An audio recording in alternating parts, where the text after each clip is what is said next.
Versículo 10 al versículo 12 encontramos la arrogancia, yo soy superior, y eso es el hombre cuando quiere hacer juicios valóricos de otras personas. Tengo tremenda viga en mi ojo, pero quiero sacarte la basura que tienes en tu ojo. Cuidado con eso. Por eso que el Señor dijo que cuando haga un juicio, saca primero lo que tiene en tu ojo y después ve donde el hermano. Se da cuenta entonces que sí hay que hacer juicio, pero primero tengo que tener mi vida ordenada delante del Señor para poder ayudar a otros. Porque si no lo hago, entonces me convierto en un hipócrita y eso no va a tener efecto en la santidad. Y ve ahora, por favor, Lucas capítulo 18. Dos hombres subieron al templo a orar. Uno era fariseo y el otro era publicano. ¡Qué pareja! Si pudiera no saber lo que va a concluir esto, diría, wow, ¿en qué va a terminar esto? Los dos hombres van a dirigirse a Dios. El fariseo, puesto en pie, oraba consigo mismo de esta manera: Dios, te doy gracias porque no soy como los otros hombres. No soy ladrón, no soy injusto, no soy adúltero, ni tampoco soy como este que está acá a mi lado, como este publicano, sinvergüenza ladrón y que se queda con el resto de los dineros. Y además es un empleado del Imperio Romano. Guácala. ¿Cómo puedo estar al lado de este hombre? Y quiso ser moral delante del Señor, diciendo: ayuno 2 veces a la semana, doy diezmos de todo lo que gano. Pero ve ahora la otra oración de este hombre. Mas el publicano, estando lejos, no quería ni aún alzar los ojos al cielo, sino que se golpeaba el pecho diciendo: Dios, sé propicio a mí, un pecador. La superioridad en la vida de los creyentes destroza totalmente el corazón de otros. Creerse superiores a otros es peligroso. Y eso nos va a llevar a pensar de que podemos ser sabios en nuestra propia opinión. Que vamos al segundo punto, basándonos ahí en sus apuntes: no seas sabio en tu propia opinión. Vamos a Proverbios, porque es interesante. Proverbios, ¿cómo nos va a enseñar este tema? Proverbios capítulo 3, vamos a leer versículos 1 al versículo 7. Porque cuando soy sabio en mi propia opinión, entonces me creo superior a otros. Cuando soy sabio en mi propia opinión, voy a llegar a la conclusión de decir: nadie me puede enseñar nada, yo ya lo sé todo. Cuando soy sabio en mi propia opinión, voy a escuchar a los otros, pero voy a seguir persistiendo en mi corazón: este no tiene que enseñarme nada. Yo ya lo sé. Y muchas veces nos ponemos casi al nivel de Dios. Yo sabía lo que me iba a decir. ¿Ha escuchado eso, no? No, si yo sabía lo que me iba a decir. Sí, está claro. Proverbios capítulo 3. Es interesante cómo nos va a enseñar esto. Dice así: hijo mío, no te olvides de mi ley. Interesante esto.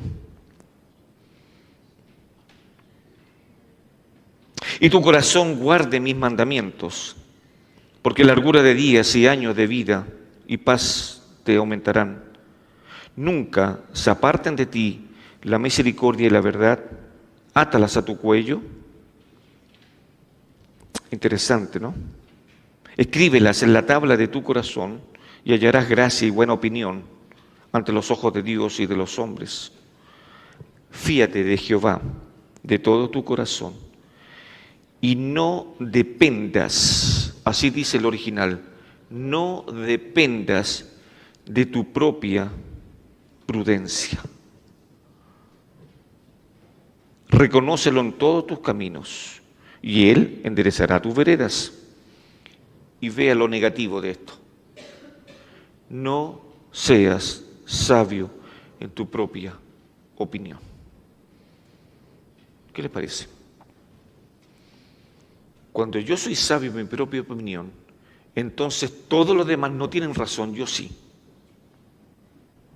Eso es. En simples palabras es: todo el grupo está equivocado, yo tengo la razón. ¿Y por qué? Porque tengo un aire de superioridad sobre los otros. Aunque muchas veces tenga un tronco, o 2 troncos, o 4 troncos en mis ojos, voy a querer siempre ver la debilidad y lo malo en el otro. Y voy a emplear el juicio. Y vea cuál es el remedio para poder evitar este tema de superioridad, de no ser sabio en su propia opinión. ¿Cuál es el remedio? Teme a Jehová y apártate del mal. ¿Por qué? Porque será medicina a tu cuerpo y refrigerio a todos tus huesos. Pero mire cómo comienza esto. Hijo mío, versículo 1. Hijo mío, no te olvides de la Torá o de mi ley. No te olvides. Porque cuando te empapes de la palabra del Señor, entonces vas a andar en el temor del Señor, entonces vas a estar dispuesto a toda buena obra, entonces estarás capacitado, como dice Romanos 15:14. Yo sé, Pablo dice que ustedes están llenos de amor, llenos de conocimiento, llenos de bondad. ¿Para qué? Para juzgar, para ayudar al hermano que está debilitado. Hijo mío, dice acá, no te olvides de mi ley y tu corazón guarde mis mandamientos. Quiero leerles algo. Una vez en una clase, el profesor preguntó a los estudiantes cuál era la clave del éxito. Todos comenzaron a dar respuestas rimbombantes y complejas. Sin embargo, una niña al fondo levantó la mano y dijo: ser capaz de aprender de los errores. A veces, ser sabio en nuestra opinión significa reconocer que siempre hay algo que podemos aprender de otros y también de nuestras experiencias. ¿Eres sabio en tu propia opinión? Cuando entablas alguna conversación, ¿quieres ganar el punto desde el primer momento? O como leímos ahí, recuerdan ustedes en Proverbios, escucha primero, escucha y después habla. Escucha y después habla. Y aquí hay una pregunta muy buena, ¿no? Que están ahí. Punto número 1, dentro del punto número 2, léalo conmigo porque es interesante. ¿Cuándo comienza un creyente a ser sabio en su propia opinión? ¿Cuándo? ¿Qué opinan ustedes? ¿Cuándo un creyente comienza a ser sabio en su propia opinión?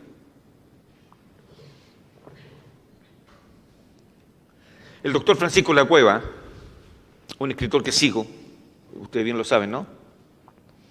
Lo define de la siguiente manera. Dice que es el peligro de la autosuficiencia mental. Así lo define. ¿Cuándo comienza un cristiano a ser sabio en su propia opinión? Cuando tiene una autosuficiencia mental. Con esto quiero decir que en mi mente, en mi corazón, yo me creo mejor que todos. Soy superior a todos. Es como que dijéramos, nosotros vamos a ir al mundial y vamos a ser 5 veces campeones del mundo. Imposible. Imposible. Nos creemos superiores, pero no lo somos, ¿no? Es increíble eso. No podemos pensar. Y por eso que Francisco Lacueva dice esto, que es el peligro de la autosuficiencia mental. Yo soy autosuficiente, yo soy mejor que tú, yo te gano, yo tengo mejores argumentos, yo tengo mejores ideas, yo puedo hacerlo mejor, yo puedo estar ahí. Y va a llegar esa persona que es sabia en su propia opinión a llegar al extremo de poder decir, estoy seguro, si no estoy yo, no lo van a hacer. Porque somos sabios en nuestra propia opinión. Este concepto de sabio en tu propia opinión, ¿sabe qué? Aparecen 10 veces en la Biblia. No seas sabio en tu propia opinión, 10 veces. De estas 10 veces, 8 veces aparece en el libro de los Proverbios y 2 en la epístola a los Romanos. No seas sabio en tu propia opinión. ¿Qué está diciendo el Señor entonces?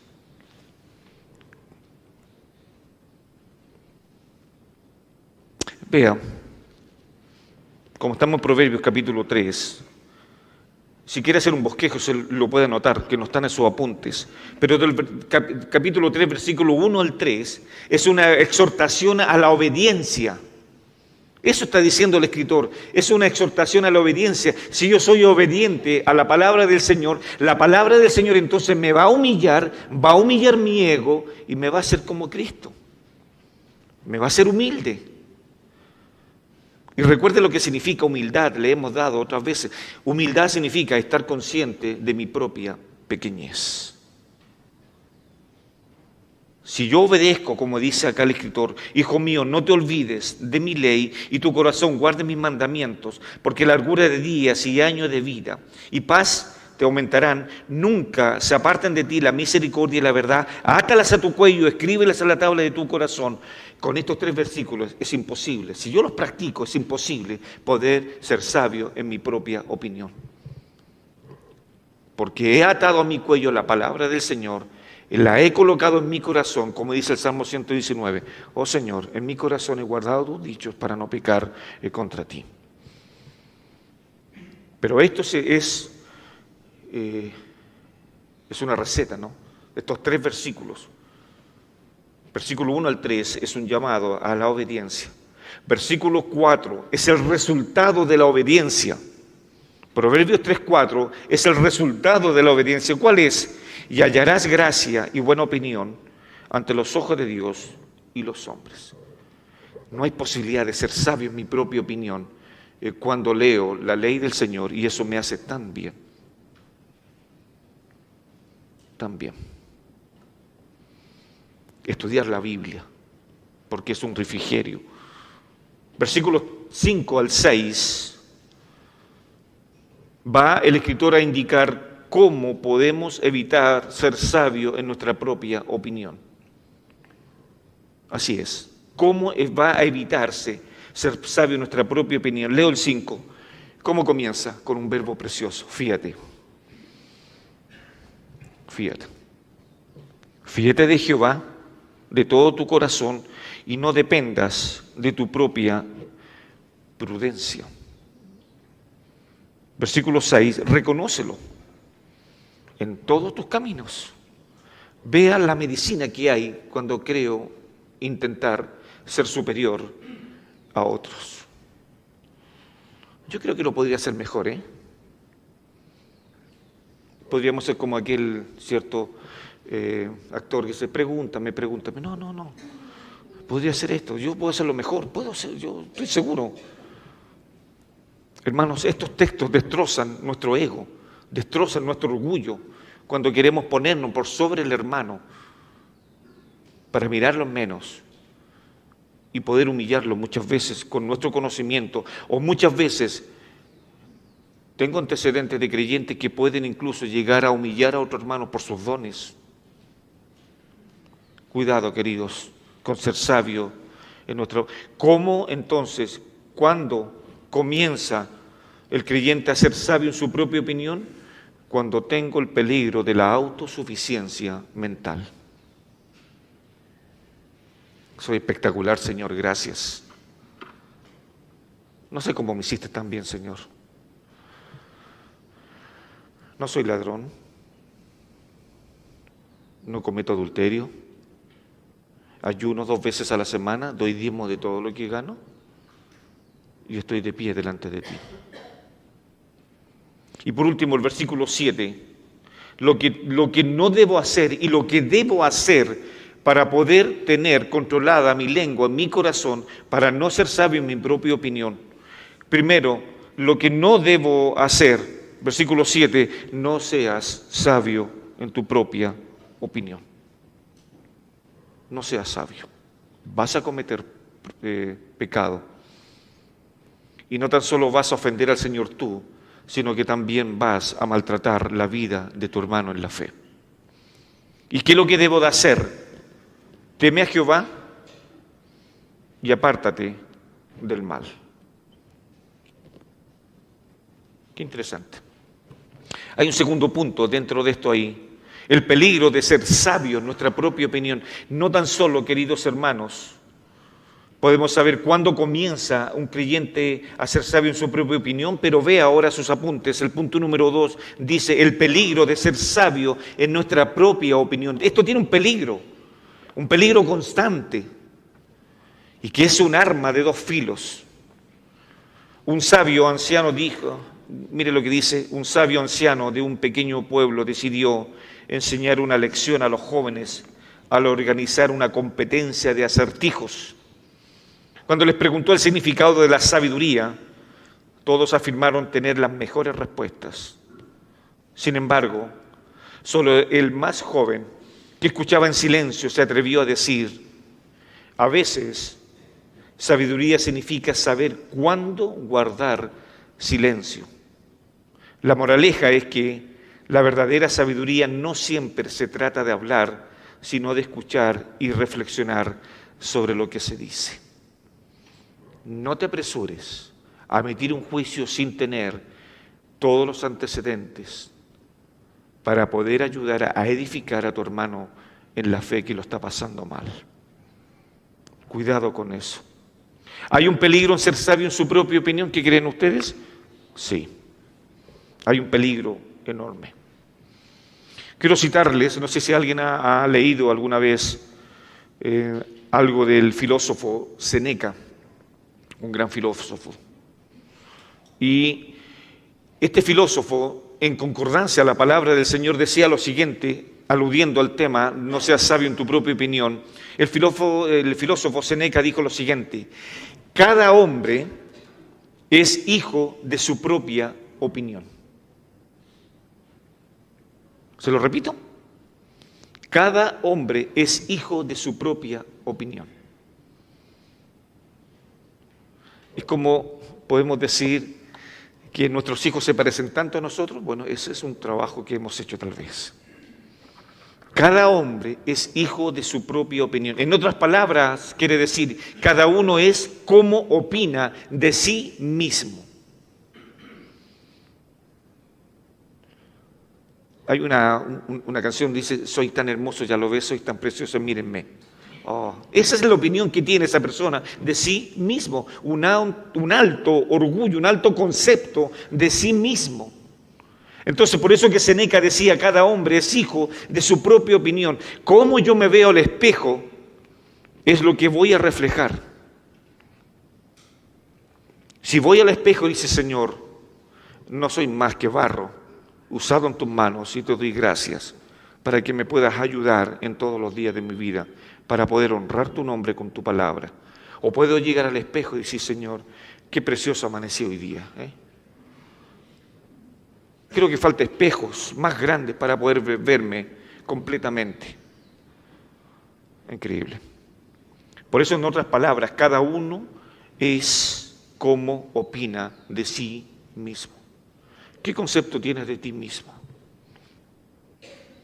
¿Eres superior porque tienes mayor inteligencia? ¿Eres superior porque tienes mayor capacidad? ¿Te crees superior porque tienes mayores estudios? ¿Tienes más dinero? ¿Por qué eres superior? No está en sus apuntes, me acordé ahora, 1 Corintios. Voy a darle 3 puntos indispensables para que podamos meditar sobre esto. Y creo que es bueno poder hacer este ejercicio. 1 Corintios, capítulo 1, que yo le llamo los 3 llamados. No nos olvidemos de esto, subraye los 3 llamados que hace el apóstol Pablo a la iglesia. Capítulo 1, versículo 2, Pablo le está diciendo que la iglesia es llamada a la santidad. 1 Corintios, capítulo 1, versículo 2, a la iglesia de Dios que está en Corintio, a los santificados en Cristo Jesús, llamados a ser santos, con todos los que en cualquier lugar invocan el nombre de nuestro Señor Jesucristo, Señor de ellos y nuestro. ¿Cuál es el llamado? A vivir una vida santa. Cuando yo vivo una vida santa, entonces tengo controlado mi autoestima. Lo tengo controlado. El segundo llamado que hace el apóstol es interesante porque nos va a llamar a nosotros para poder hacer todo lo que podamos pensar a la gloria del Señor. Vea, ahora vimos capítulo 1, versículo 2, el llamado a la santidad. Ahora el versículo 9, vea el segundo llamado que hace el Señor a la iglesia. Fiel es el Dios por el cual fuisteis llamados a la comunión con su Hijo Jesucristo, nuestro Señor. Un llamado a la santidad y ahora un llamado a la comunión. Y créame que en estos 2 conceptos no está ser sabio en mi propia opinión. Está lejos. hay que alejarlo. Y el tercer llamado que hace el apóstol Pablo en el versículo 31, capítulo 1, versículo 31, es un llamado a poder glorificar a Dios en todo lo que haga. Mire Pablo lo que dice: para que, como está escrito, el que se gloría, gloríese en el Señor. Por lo tanto, ¿hay peligro en ser sabio en nuestra propia opinión? Mucho peligro. Cuidado con eso. Salgamos de eso. Como dije, lo que dijo el filósofo Séneca, ¿no? Cada hombre es hijo de su propia opinión. Por eso es importante lo siguiente para cada creyente, y estos son consejos. Primero, debe de pensar de sí mismo correctamente. ¿Se ha mirado al espejo? Y no al espejo físico, sino que al espejo de la palabra del Señor. ¿Se ha mirado?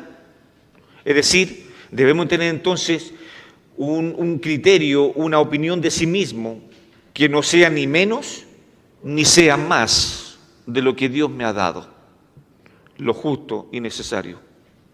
Y sabe que si pensamos en esto, de poder tener un justo juicio de lo que somos, vamos a evitar tres cosas: complejo de superioridad, complejo de inferioridad, vamos a dominar el orgullo y vamos a dominar el egocentrismo.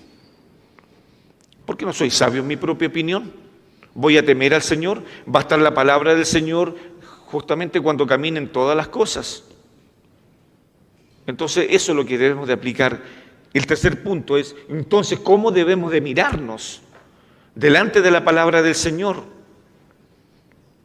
Algo simple, como Dios nos ha hecho. Dios nos ha dado dones, Dios nos ha dado de su gracia, Dios nos ha dado de todo lo que nosotros necesitamos, por lo tanto no podemos alardear de las cosas que Dios nos ha dado para creernos superiores a otros.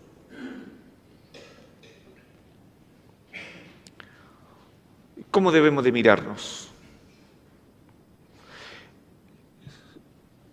Le expliqué anteriormente que yo soy hijo de lo que yo piense de sí mismo.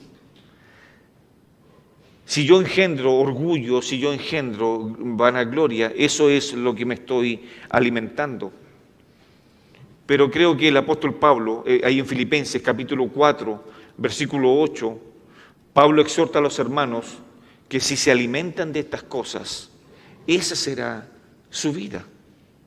Vamos ahí a Filipenses capítulo 4, versículo 8, que son buenos consejos al respecto.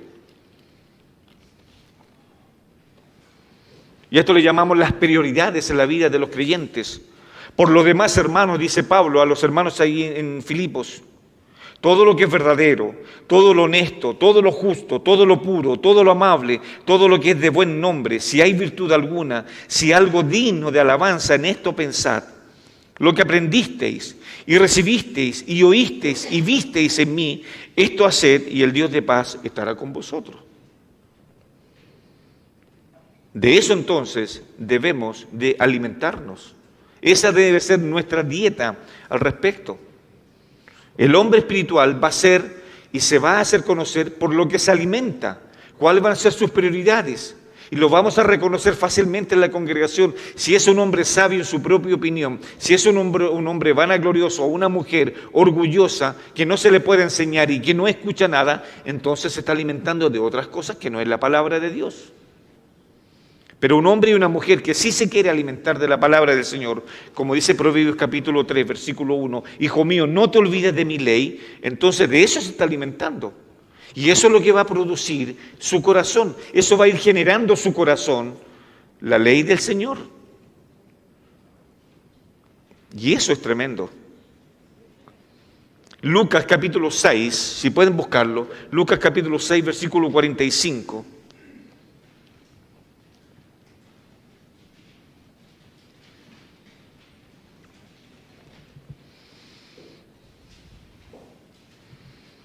Vea la dieta que hay acá. El hombre bueno, del buen tesoro de su corazón, saca lo bueno. ¿Por qué? Porque Filipenses está diciendo, de todas estas cosas deben de alimentarse. Proverbios capítulo 3, versículo 1, eso está diciendo: hijo mío, no te olvides de mi ley.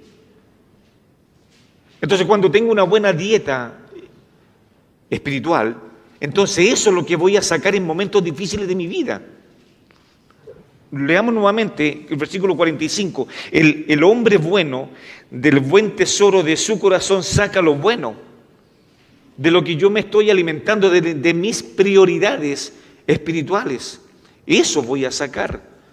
Cuando estoy pasando por el valle de sombra y de muerte, ¿qué es lo que voy a sacar de mi corazón? Jehová el Señor es mi pastor, nada me falta.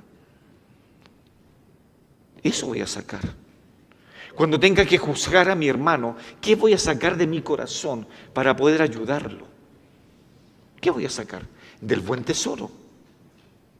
Tengo atesorado en el corazón tesoros que son incalculables y que los voy a usar cuando vea debilidad en mis hermanos para poder ayudarlo. ¿Y cuál es el fin de poder ayudar a mi hermano? Que ese hombre, que esa mujer se parezca a Cristo, que el Evangelio lo cautive, que la palabra del Señor lo cautive para ser como Cristo. El buen hombre, el hombre bueno, del buen tesoro de su corazón saca lo bueno. Queridos, ¿qué hay en tu corazón? Cuando vemos una deficiencia en nuestros hermanos, ¿qué hay? ¿Qué vas a sacar de tu corazón? ¿La espada? ¿Y le vas a cortar la cabeza? ¿De una? Pero mire lo contrario. Y el hombre malo, del mal tesoro de su corazón, saca lo malo, porque de la abundancia del corazón habla la boca. Clarito, ¿no? Clarito, claro. ¿Qué hacemos? ¿Qué debemos hacer? De eso es. ¿Qué es ser sabio en su propia opinión? ¿Qué es? Escúcheme lo que les voy a decir. Imaginemos a un hombre llamado Juan, que siempre tenía una respuesta para todo. Su sabiduría parecía infalible, pero no escuchaba a los demás. Un día enfrentó una situación que requería consejo de expertos, pero ignoró la sabiduría de su esposa y amigos. Al fallar miserablemente, se dio cuenta de que ser sabio en su propia opinión no es suficiente. A veces, la verdadera sabiduría radica en escuchar a quienes nos rodean. Proverbios capítulo 12, versículo 15, dice y nos recuerda que el camino del necio es recto ante sus propios ojos, pero el que escucha es sabio. Eso dice Proverbios capítulo 12, versículo 15. El camino del necio es derecho en su opinión. Lo que yo piense de mí, eso es lo que voy a mirar delante. Está derechito el camino, ¿no? En mi propia opinión, en mis conceptos, en mis reglas. Y por eso que hoy día muchos están fallando eso, porque quieren ser cristianos bajo sus propios conceptos, bajo sus propias reglas. Y eso es ser sabio en su propia opinión, y eso es complicado. Y una de las otras fallas que hay, queridos hermanos, cuando soy sabio en mi propia opinión, es creer que uno tiene razón en todo y los demás o nada o poca. Recuerde, a ver si puede ayudarme, no me lo diga por supuesto, pero ¿conoce gente así? ¿Ha conversado con gente así, que es sabio en su propia opinión? Y de hecho usted está diciendo la mitad de la frase y ya le tiene la respuesta, ¿no? Como, qué interesante, ¿no? Bueno, el doctor Francisco Lacueva, lo voy a citar de nuevo, habla de un maestro que él tuvo cuando estaba estudiando en el seminario, quien escribió un libro que se llama La psicología de la publicidad. Él escribió un libro hace muchos años atrás. Y en un extracto de este libro, Francisco Lacueva dice lo siguiente: todos nosotros, yendo por la calle, solo nos vamos a interesar lo que nos gusta o lo que nos llama la atención. ¿Está de acuerdo conmigo? Yo voy por la calle, esto no me interesa, voy a seguir de largo, no me interesa. Bueno, esto nos lleva entonces a pensar en lo siguiente: que cuando entablamos alguna conversación con personas, al final de esta conversación pensaré que ellos no me van a enseñar nada y pensaré al final que yo tenía razón. Porque cuando voy, como dice este escritor, cuando voy por la calle, solamente voy a ver lo que me interesa. Es cuando vamos al televisor y comenzamos a hacer zapping, ¿no? Y vamos colocando, cambiando los canales, esto no me gusta, sí, esto me interesa, no, esto no me gusta. Yo selecciono al respecto. Cuando entablo una conversación, tal vez con algún grupo de personas, voy a llegar tal vez, si soy sabio en mi propia opinión, llegar a pensar esto. Estos no me van a enseñar nada. Y lo voy a decir con soberbia. Y fíjese que esto tiene una consecuencia. El que no escucha las razones de los demás no avanzará nunca en el aprendizaje, se estancará. ¿Por qué motivo? Porque es sabio en su propia opinión. Nadie me va a enseñar. Nadie. ¿Y sabe qué? ¿Cuál es el eslogan que tienen los que son sabios en su propia opinión? Lo sé todo. Lo sé todo. No necesito nada. Nada, absolutamente nada. Por último, quiero leerle lo que dijo Matthew Henry, este escritor puritano, que de hecho nació el 18 de octubre. Mire lo que él pensaba en ese entonces de ser sabio en su propia opinión. Matthew Henry nació en el año 1662 y murió en el año 1714. ¿Y sabe lo que dijo Matthew Henry con respecto a ser sabio en su propia opinión? Dijo lo siguiente: no hay mayor enemigo del poder de la religión y del temor de Dios en su corazón que un hombre sea sabio en su propia opinión. No hay mayor peligro que un hombre sea sabio en su propia opinión. ¿Y cuál es el resultado de todo esto, de ser sabio en su propia opinión? Por último, Proverbios capítulo 21, versículo 2, y que nuevamente aparece este concepto de ser sabio en su propia opinión. Y aquí podemos extendernos, pero no lo voy a hacer. Ahí está en la pantalla para que lo lea. Todo camino del hombre es recto en su propia opinión. Todo camino. Todo camino. Pero hay un pero. Jehová pesa los corazones. Jehová los pesa. Podré tener un muy buen concepto y un alto concepto de mi vida, pero Jehová me conoce. Y cuando tengo un alto concepto de mí mismo, entonces soy un hombre hipócrita, porque no soy lo que pretendo ser, sino que finjo ser algo. Y cuando somos jueces de los hermanos, estoy fingiendo ser un hombre espiritual o una mujer espiritual. Y le aplico la ley, le aplico el legalismo a aquel que está debilitado, porque soy superior, porque yo sé más que tú. Pero no tenemos la paciencia de poder traer a nuestro hermano y poder ayudarle. Todo camino. El hombre cree estar en lo correcto. Y antes de pasar al tercer punto, que es más corto, el pecado del juicio crítico, dice un autor, es uno de los más sutiles de nuestros pecados respetables, porque a menudo se practica con el pretexto de defender lo que es correcto. Cuando criticamos a los hermanos puede ser un pecado de autocrítica. Lo podemos criticar por cualquier cosa, pero sin ayuda. Hermano, ¿por qué vienes con bufanda si hacen 35 grados calor? Bueno, está bien, pero ¿por qué? ¿No? Y comenzamos a criticar. Bueno, Romanos capítulo 14, versículo 1, vamos al Nuevo Testamento y aquí va a ser más rápido, se lo prometo. Espero. ¿Cómo debemos de tratar con el juicio a los hermanos? Romanos, ahí ya está, en la pantalla ya. Pablo discute aquí, en este versículo, lo que está haciendo Pablo es discutir la actitud apropiada que los cristianos deben tener o deben de tomar hacia otros cristianos en áreas de conductas que son discutibles.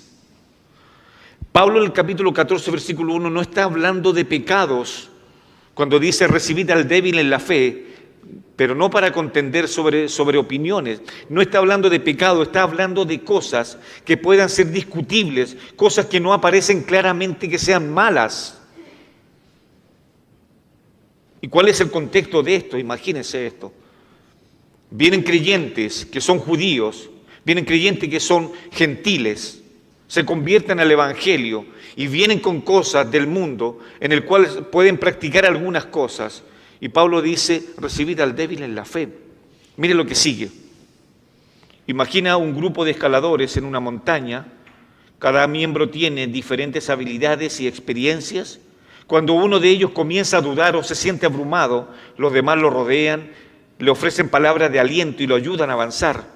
Así debemos actuar con aquellos que son débiles en la fe, proporcionándoles el soporte que necesitan para continuar su camino en Cristo, como se menciona en Romanos capítulo 15, versículo 1. Nosotros, los que somos fuertes, debemos de soportar las flaquezas de los débiles. Eso dice Romanos capítulo 15, versículo 1. Eso significa imitar a Cristo, ser conformes a la imagen de Cristo, de poder ayudar a los debilitados.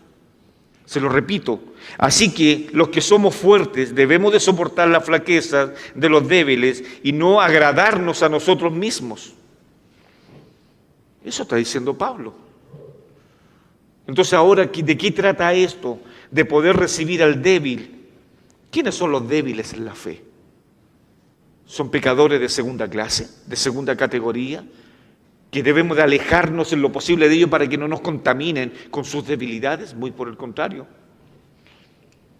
Al menos hay 5 problemáticas para poder saber quiénes son estos hermanos débiles en la fe. 1, el hermano débil, están en los apuntes por si acaso, ¿no? Ahí. El hermano débil es equivalente al niño espiritual. Esto es un creyente que no ha alcanzado la madurez espiritual que corresponde al hombre adulto en Cristo. No ha madurado la suficiente, no se le han dado las instrucciones bíblicas para que puedan crecer y madurar espiritualmente. ¿Quiénes entonces estos hermanos débiles en la fe? 2, es una persona que carece de discernimiento bíblico suficiente para decidir sin limitaciones de conciencia sobre asuntos propios de la vida cotidiana. No sabe mucho, no sabe si va a comprarse esto o no se va a comprar porque no tiene discernimiento, necesita ayuda. Y los que somos fuertes, los que sean espirituales, los que sean bíblicos, podrán ayudarle en poder decidir cosas que él va a estar en la duda porque es un débil en la fe. 3, el hermano débil tiene una conciencia sensibilizada por sus muchas dudas tocantes a la vida en la fe. Pudiera también tratarse de cristianos que han sido poco instruidos en materia de fe y que conservan las antiguas tradiciones del sistema religioso en el que han sido alcanzados para Cristo. Esos eran los hermanos que Pablo le estaba diciendo a la iglesia en Roma: cuiden, abracen, sigan a estos hermanos débiles en la fe. A propósito, la palabra débil que aparece ahí en Romanos capítulo 14 significa enfermo, debilitado. Y a un enfermo entonces hay que cuidarlo, hay que darle atención, proporcionarle la palabra del Señor, como dice ahí en Proverbios capítulo 3, que si hacemos esto va a ser medicina al cuerpo. La palabra del Señor va a ser medicina, pero lo primero que hacemos con los débiles en la fe es aplicarle el legalismo y los vamos a destruir. Los vamos a destruir. Un ejemplo tal vez muy pequeño, ¿no? Pero los débiles en la fe podrán tal vez cambiar y las van cambiando. Los débiles en la fe van cambiando sus prioridades constantemente. Nosotros podemos adorando al Señor, pero justo hoy día toca que Chile va a jugar la final de fútbol, ¿cierto? El campeonato mundial, y es una realidad, ¿no? Chile va a ir al mundial y vamos a jugar la final contra Alemania. ¿Qué hace el débil en la fe? No va a venir. No va a venir. ¿Cuáles son sus prioridades? El fútbol. El fútbol. ¿Y qué hacemos entonces los fuertes en la fe? La hoguera. Un tambor con aceite hirviendo, hermano. Porque no puede ser que te quedes en la casa y no venir a la casa del Señor y le damos. Porque nuestro legalismo, nuestro celo espiritual, por así decirlo, nos consume. Y lo atacamos. Y estamos esperando solamente ver al hermano para poder traerle, venga para acá, hermano. Qué increíble. Eso es recibir al débil en la fe. 4. Estos cristianos, como niños en Cristo, son fácilmente llevados de un lugar a otro por falsos profetas. Esto está ahí en Efesios capítulo 4, versículo 14. Son llevados para cualquier cosa porque son débiles en la fe. Y hay que cuidarlos. ¿Y sabe qué? El verbo recibir, que aparece ahí, yo otra vez se lo he comentado, todos los verbos que terminan en D, significa una acción continua. Siempre debemos, la iglesia, estar recibiendo a los débiles en la fe para cuidar de ellos, para llamarles por teléfono, para interiorizarnos por ellos. 5. Estos débiles en la fe son hermanos que viven guardando preceptos. Eso es lo que decía Pablo a los hermanos que se convirtieron en ese entonces. Son hermanos que viven guardando preceptos y formas externas, manteniendo las tradiciones recibidas como si se tratasen de verdades, doctrinas bíblicas. Y esto es complicado. No, hermanos, tenemos que orar hincados, porque son preceptos. Y los que son más débiles, los que son más fuertes en la fe, hermano, ¿cómo se le ocurre estar orando sentado? Es que, hermano, hay que adorar con las manos en alto, pero si aquí no lo hacemos, ¿cómo? No se hace. Y los vamos tratando y los vamos juzgando por cosas que ni siquiera son pecaminosas, son cosas de práctica. Y lo estamos juzgando al hermano. Y debemos de tener cuidado. Y punto número 2, que aparece ahí, me queda un punto más y hago la conclusión. ¿Qué debe hacerse con el débil cuya conciencia está sensibilizada con opiniones personales? ¿Qué debemos hacer con ellos? ¿Los echamos a la calle? ¿Les cerramos la puerta del templo? Cuidado, y le ponemos un letrero en la espalda, allí viene un enfermo en la fe. Así. Apártense, porque puede contaminar a la iglesia. La solución para su debilidad, ¿sabe cuál es? Es instruirle. Esa es la solución. Cuando tengamos hermanos débiles en la fe, es instruirle. Y de hecho en todas las congregaciones hay hermanos débiles en la fe, que tiran bromas cuando no tienen que hacerlo. Y tiran bromas tal vez que son, dejan la bomba. Y uno dice, bueno, llega a la conclusión, bueno, hay que aceptarlo tal como es, ¿o no? Si el hermano es así, ¿ya qué vamos a hacer con él? No. ¿Qué es lo que tenemos que hacer con ellos? Instruirles en la palabra del Señor, de modo que mediante la enseñanza de la palabra del Señor aplicada a su conducta con humildad y con mansedumbre, cuantas veces sea necesaria, cuantas veces tengamos que llamarlo, cuantas veces tengamos que insistirle en su teléfono, cuantas veces tengamos que mandarle mensajes de WhatsApp, cuantas veces tengamos que tomarnos café con ellos, instruirles en la palabra del Señor para que tenga cuidado con sus bromas, ¿no? O tenga cuidado con cualquier otro comentario que pueda hacerles. Pero ¿cuál es la solución para con estos hermanos que son débiles en la fe? Tomar la palabra del Señor e instruirles, no hacer un juicio valórico de eso. Hermano, ¿por qué estás tomando Coca-Cola si la Coca-Cola es del diablo? No sabía. Sí, yo tengo la verdad. Así que venid a mí, yo tengo la verdad. La Coca-Cola es mala, no lo hago. Hermano, ¿por qué estás viendo televisión? Es el cajón del diablo. No sabía, hermano. Bueno, ahora lo sabes. Hermanos, y nos ponemos a juzgar cosas que son cuestionables, que no necesariamente sean bíblicas o antibíblicas.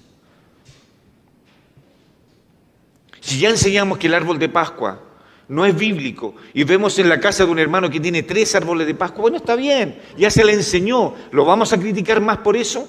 Bueno, pero ¿cuándo tenemos que ser severos? Un autor dijo al respecto lo siguiente: seamos severos con nuestro propio pecado y amorosos con el que peca. Así debemos hacer, hermanos. Críticos con nosotros, severos con nosotros, con nuestro pecado, con nuestro legalismo. Hermano, viniste sin corbata. ¿Pero cómo se te ocurre, hermano?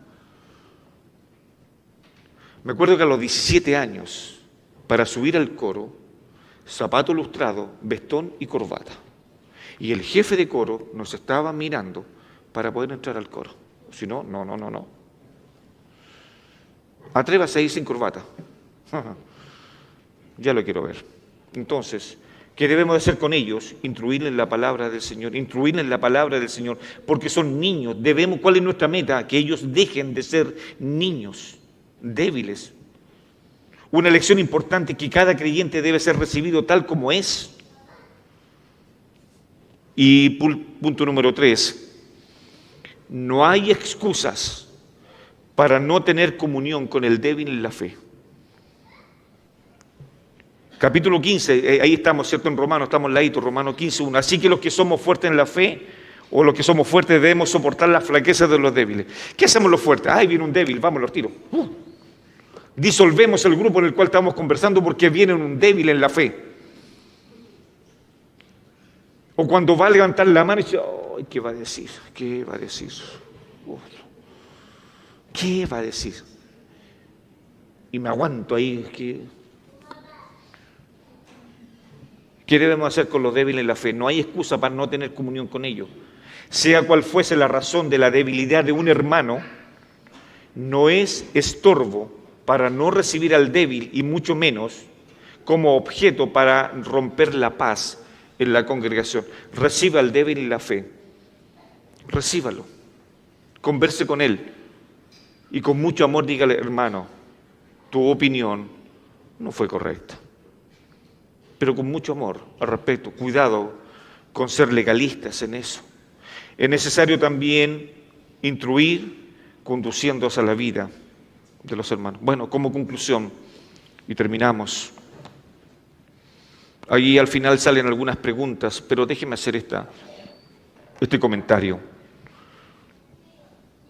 Pablo exhorta a los creyentes a recibir constantemente a los débiles en la fe, para cuidarle, para animarle, para protegerle, para ayudarle. Eso es nuestro mandato, queridos hermanos. Ahora mediten estas preguntas que hay ahí, que serían buenos, y se las voy a leer para que usted las pueda leer después en su casa y las puedan conversar.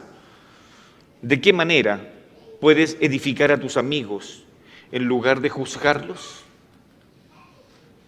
¿Cómo aplicas eso? En vez de juzgarlo, ¿habrá una posibilidad de edificarlo a tu hermano en la fe o a tu hermana? ¿Qué pasos puedes tomar para evitar ser sabio en tu propia opinión, en tus conversaciones, en tus interacciones? ¿Qué pasos? Y el único paso que podemos tener es guarda silencio, escucha y después opina y después te sales. ¿Por qué es importante escuchar las opiniones y experiencias de otros? ¿Cómo puedes practicar la humildad en situaciones donde te sientas que otros están equivocados? ¿Qué haces cuando otros están equivocados? Me impongo y hago prevalecer porque soy sabio en mi propia opinión. ¿En qué área de tu vida te das cuenta de que a menudo eres sabio en tu propia opinión? Sería bueno que meditaras en esto. Y por último, ¿cómo puedes ayudar a un hermano débil en la fe según lo discutido en este sermón? ¿Cómo le puedes ayudar? ¿Escudriñándole? No. Amándole, recibiéndole, instruyéndole en todo.